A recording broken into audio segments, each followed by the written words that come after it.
Raphinha ഈ ഒരു സീസണിൽ ഒരു top one of the world's best, one of the world's leading performance നടത്തിക്കൊണ്ടിരിക്കുന്ന ഒരു പ്ലെയറാണ് റഫീനിയ.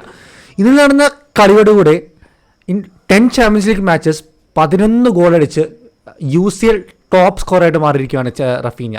അതോടൊപ്പം തന്നെ ബ്രസീലിലും ഈ സീസണിലെ ഏറ്റവും ടോപ്പ് സ്കോറാണ്. നമുക്ക് ബ്രസീൽ ടീമിലെ വിനീഷ്യസ് ഉണ്ട്, എൻട്രിക് ഉണ്ട്. ആ ഒരു ടീമിലാണ് റഫീനിയ ടോപ്പ് സ്കോർ ആയിരിക്കുന്നത്. ബാഴ്സയുടെ കാര്യത്തിൽ വരുവാണെങ്കിൽ കഴിഞ്ഞ സീസണിൽ ഒരു ലോഡ് ഓഫ് ഫെയിം പ്ലാൻ ചെയ്തൊരു പ്ലെയറാണ്. നിക്കോ വില്യംസിന് പകരം സബ്സ്റ്റിറ്റ്യൂഷനായിട്ട് വന്നുകൊണ്ടിരുന്ന ഒരു പ്ലെയറാണ്. ആ ഒരു സാഹചര്യത്തിൽ നിന്നാണ് ഈ സീസണിൽ ഒരു കംപ്ലീറ്റ് റിഡംഷൻ ആർക്ക് വന്ന് വേൾഡിലെ one of the best player ആയിട്ട് മാറിയിരിക്കുന്നത്. കാരണം ഒരു ബാൽഡിയർ കണ്ടൻറ്റായിട്ട്, പ്രത്യേകിച്ച് ലിവർപൂൾ ചാമ്പ്യൻസ് ലീഗിൽ നോക്കൗട്ടായ സാഹചര്യത്തിൽ